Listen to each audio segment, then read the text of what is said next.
नमस्ते दोस्तों, मैं एस्ट्रो ज्योति। आज की बात में आप सबका स्वागत करती हूँ। आज की बात कर लेते हैं। आज शनिवार का दिन है और शनिवार में आपको काफ़ी उपाय मैं बताऊंगी जिससे आपके शनि दोष वगैरह अगर है तो उससे आपका निवारण हो जाएगा। और आज रात 8:50 तक पृथ्वी लोक की भद्रा रहेगी। यह अशुभ भद्रा है। अशुभ भद्रा के दौरान विवाह, मुंडन, गृह प्रवेश, नया बिजनेस, शुभ काम के लिए यात्रा, रीति रिवाज की मनाही होती है। तो आज कोई भी शुभ काम ना करें 8:50 तक, क्योंकि 8:50 तक आप अशुभ समय है। तो अशुभ समय में आपका शुभ कार्य कोई भी सिद्ध नहीं होगा, सफलता नहीं मिलेगी। और आज केतु का नक्षत्र है, मघा नक्षत्र है।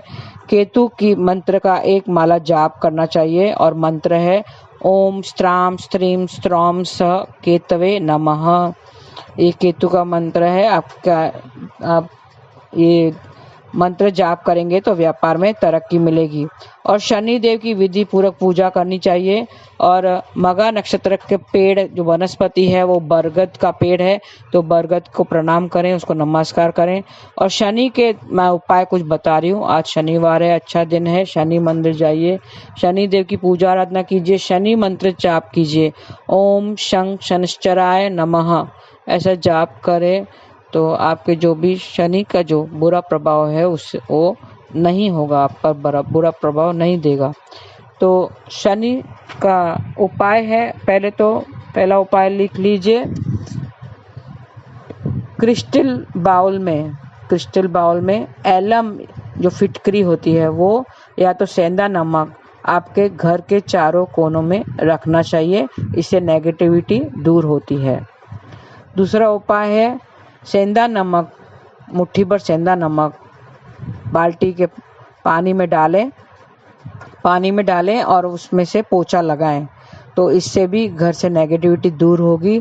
कुछ भी अगर काम आपके नहीं बन रहे हैं, कभी सामान बिगड़ते हैं, कभी अच्छे कार्य में बाधाएं आती हैं, तो इस शनि का उपाय करने से आपके घर से सारी नेगेटिविटी दूर हो जाएगी।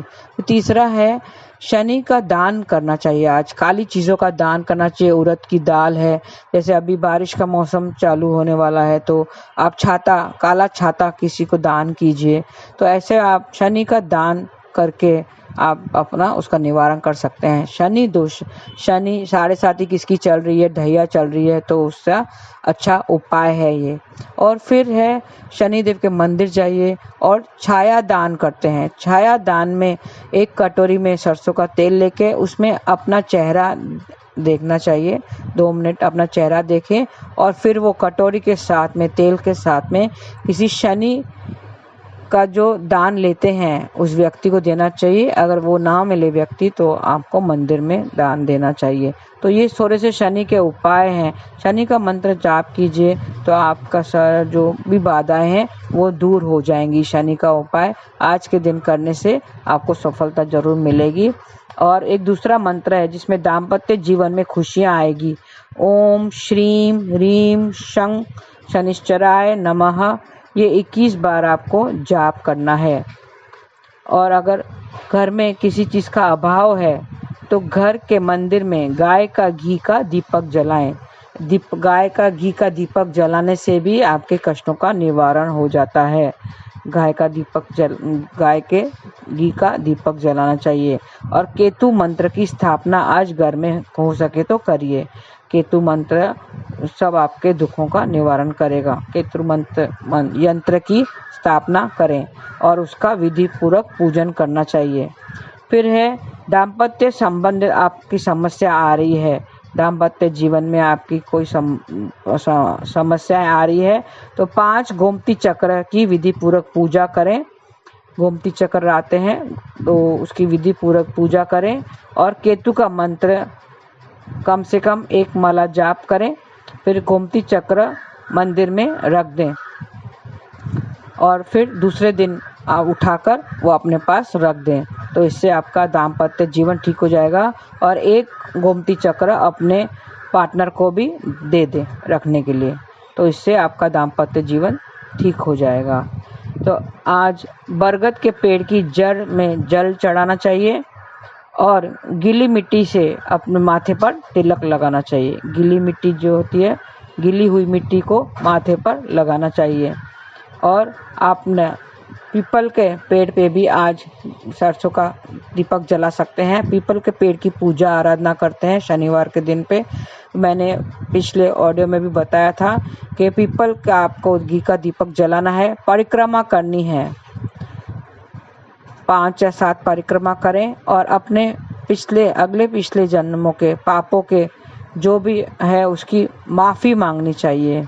आपको परिक्रमा करके हाथ जोड़ के प्रणाम करना चाहिए और पिछले जन्मों के पापों की आप क्षमा याचना करें, भूल चूक माफ़ करें और फिर गीली मिट्टी को अपने मस्तक पर लगाएं। तो ऐसा करने से आपके शनिदेव आपके दोषों को माफ़ कर देगा, क्योंकि शनि न्याय के देवता माने जाते हैं। वो जज की तरह बिहेव करते हैं, तो जो अच्छे का अच्छा परिणाम देते हैं और बुरे कर्मों का बुरा परिणाम देते हैं, तो वो न्याय के देवता माने जाते हैं। तो इसके लिए आज आप जो भी कुछ भूल चूक हुई हो उससे माफ़ी मांग लें। सारे कामों को सफल आपका करेंगे। बरगद के पेड़ की तस्वीर की रौली या चावल से पूजा करें। बरगद के पेड़ की, अगर बरगद के पेड़ के पास नहीं जा सके तो उसकी तस्वीर की रौली चावल से पूजा करें। घी का दीपक जलाना चाहिए और शनिवार की शाम को अपनी लंबाई के बराबर कच्चा सूत लें। अपनी लंबाई के बराबर कच्चा सूत लें, धागे को साफ पानी में धोएं, इच्छा मन में बोलें, अपनी इच्छा मन में बोलें, सूत को अपने मंदिर में रख दें और अगले दिन वो बहते पानी में बहा दें। ऐसा करने से आपकी जो भी इच्छाएं हैं वो पूरी हो जाएगी। खास इच्छा अगर कोई मन में है तो ऐसा करने से वो पूरी हो जाएगी। आज के दिन मंदिर में सफ़ेद वस्त्र बच्चे के हाथ से दान कराएं। बच्चे में अगर उसकी सेहत ठीक नहीं है तो सफ़ेद कपड़ा आज के दिन पे बच्चे के हाथों से दान करवाएं और केतु का मंत्र जाप करें। ओम स्त्राम स्त्रीम स्त्रौम स केतवे नमः। सबका साथ अगर आपको चाहिए, सबका साथ अगर चाहिए, उसके लिए सोते समय सिरहाने के पास बर्तन में जल भर के रखें। अगली सुबह जल को बरगद के पेड़ की जड़ पे डालें। ये बहुत अच्छा उपाय है, इससे सब नेगेटिविटी भी दूर होगी और आपका सबका साथ भी मिलेगा। अगली सुबह उसको जल को बरगद के पेड़ की जड़ में डालें। तो ये छोटे छोटे उपाय हैं, ये करिए। और आज के दिन शनि स्तोत्र का पाठ करना चाहिए। शनि स्तोत्र का पाठ करें, शनि चालीसा आता है वो करें और शनि मंत्र का जाप करते रहिए। 21 बार करें, 51 टाइम्स करें और हो सके तो 108 बार करें। एक माला जरूर करनी चाहिए। आपका जो शनि दोष का जो है वो निवारण हो जाएगा, शनि दोष निकल जाएगा। शनि आपको 7.5 परेशान कर रही है या ढैया है, आपके शनि की ढैया चल रही है, तो उससे आपका निवारण हो जाएगा। तो आज इतना ही आज की बात के लिए, और आइए कृष्ण कथा में आपका स्वागत करती हूँ। मैंने बताया था कि आहार, विचार और व्यवहार ये ही सही उपचार है और हमें यही सही सेहत देते हैं। हमने आहार की बात की थी और विचार की बात की थी, अब व्यवहार की बात कर लेते हैं। पहले ऑडियो में भी मैंने बताया था कि कैसे व्यवहार, लोग 3 तरह के होते हैं। 3 रूल्स के बारे में बताया था कि जो बुरा करता है उसके साथ तो बुरा करते हैं हम लोग होते हैं, जो सामने से अगर बुरा करता है तो उसको बुरा करते हैं, ये एक रूल है। दूसरा रूल कौन सा है, जो सामने से अगर अच्छा करता है हमारे साथ तो हम उसके साथ अच्छा करते हैं। ये धार्मिक लोग वगैरह ऐसे करते हैं, अगर जो सामने से अच्छा करते हैं उसके साथ में हम भी अच्छा करते हैं। लेकिन जो सामने से बुरा कर रहा है हमारे साथ में, उसके साथ भी अच्छा करना, अच्छा व्यवहार करना, ये सही में गोल्डन रूल माना जाता है। गोल्डन रूल, तो उससे हमें अपने आप को, वैसे तो बहुत कठिन है ये, लेकिन हमें वो रूल अपनाना चाहिए। और चाहे सामने वाला अच्छा करे या बुरा करे, हमें सामने वाले के साथ में अच्छा व्यवहार ही करना चाहिए। वैसे श्री कृष्ण ने गीता में कहा है कि इस सृष्टि में रचना मूल रूप से 3 गुणों से हुई है। इंसान में 3 गुणों की बात की गई है, 3 गुणों वाले होते हैं। ये 3 गुण है सत्व, राजस और तमस। हालांकि आधुनिक विज्ञान आज भी इससे अनजान है, परंतु धार्मिक मान्यता है कि ये 3 गुण सजीव, निर्जीव, स्थूल और सूक्ष्म वस्तुओं में रहते हैं। श्री भगवान अर्जुन को बताते हैं कि ये मूल प्रकृति ही संसार की समस्त वस्तुओं को उत्पन्न करने वाली है और मैं ही ब्रह्म आत्मा रूप में चेतन रूपी बीज को स्थापित करता हूँ। मतलब मैं ही इन सबको स्थापित करता हूँ। यह जड़ चेतन के संयोग से ही सभी चर अचर प्राणियों की उत्पत्ति होती है। साथ ही समस्त योनियों में जो भी शरीरधारी प्राणी उत्पन्न होते हैं उन सभी को धारण करने वाली आत्मा रूपी बीज को स्थापित करने वाला पिता हूँ और मैं ही पिता हूँ। सात्विक, राजसिक और तामसिक ये 3 गुण भौतिक प्रकृति से उत्पन्न होते हैं। प्रकृति से उत्पन्न 3 गुणों के कारण ही अविनाशी आत्मा शरीर से बंध जाती है। पुरुष प्रकृति से उत्पन्न 3 गुणों को भोगता है और इन गुणों का साथ ही इस जीवात्मा को अच्छी बुरी योनियों में जन्म लेने का कारण बनता है। मतलब ये 3 गुणों की वजह से ही कोई सात्विक होता है, कोई राजक और कोई तमस। इन 3 गुणों के वजह से ही लोग यहाँ पर इस संसार में सुख दुख भोगते हैं और अच्छी बुरी योनियों में जन्म लेते हैं। इन 3 गुणों में सत्व गुण अन्य गुणों की तुलना में अधिक शुद्ध होने के कारण पाप कर्मों से जीव को मुक्त करके आत्मा को प्रकाशित करने वाला होता है, जिसमें मनुष्य सुख और ज्ञान के अहंकार में बंध जाता है। वहीं सात्विक गुण से वास्तविक ज्ञान उत्पन्न होता है। भगवान श्री कृष्ण कहते हैं कि सात्विक गुण मनुष्य को सुख में बांधता है।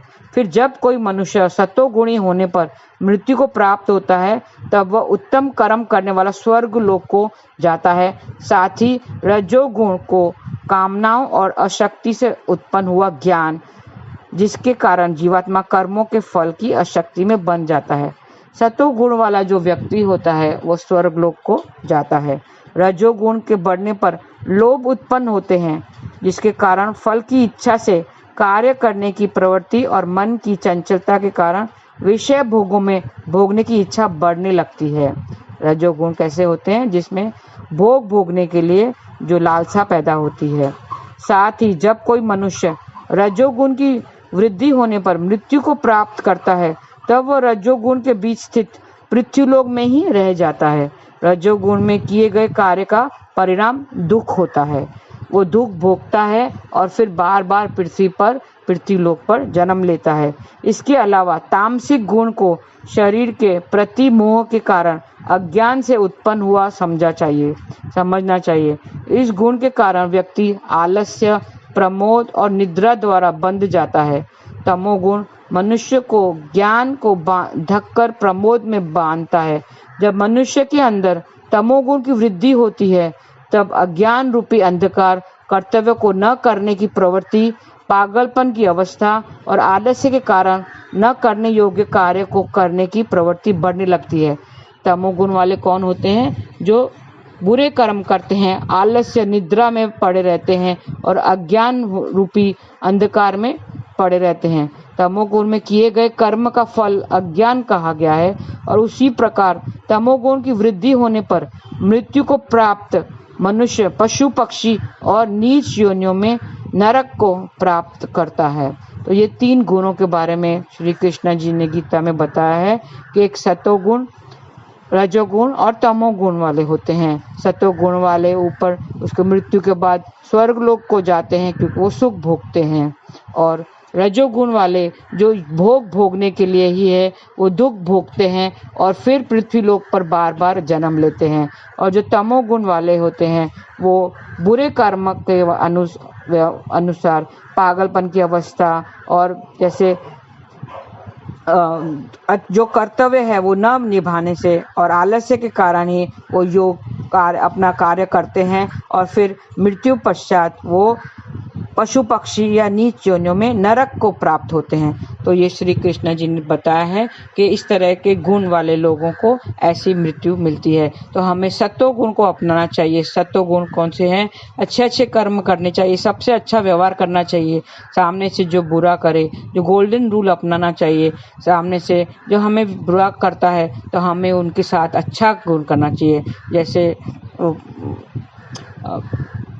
हमें सबके साथ अच्छा व्यवहार करना चाहिए और अपना अच्छे कर्म बढ़ाना चाहिए ताकि हम यहाँ पे सुख भोग कर स्वर्ग को प्राप्त हो। और अगर वो भी नहीं चाहिए तो हमें श्री कृष्ण का नाम जाप करना चाहिए, मेडिटेशन करना चाहिए, ध्यान करना चाहिए और सत्संग, संतों का संग, सेवा, सद्भाव और स्मरण, श्रवण, तो इस समय इस सब का साथ देकर हम नाम जाप करते रहें और ध्यान में लगे रहें।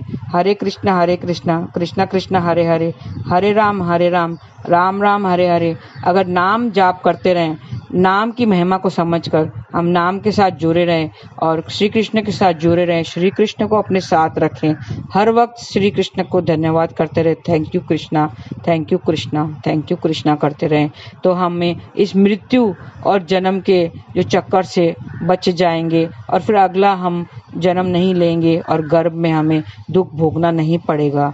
तो हमें नाम जाप करना चाहिए और हमें सत्व गुण को अपनाना चाहिए। जो साधु संत जो अपनाते हैं पहले, वैसे ही हमें सत्व गुण को अपनाना चाहिए, अच्छे कर्म करना चाहिए और नाम जाप करना चाहिए ताकि हम सुख भोग कर वापस से इस जन्म मृत्यु के चक्कर से बच जाएं और श्री कमल चरणों में जाएं और श्री कृष्ण के चरणों में जाएं। तो आज का दिन आपका शुभ रहे। हरे कृष्ण।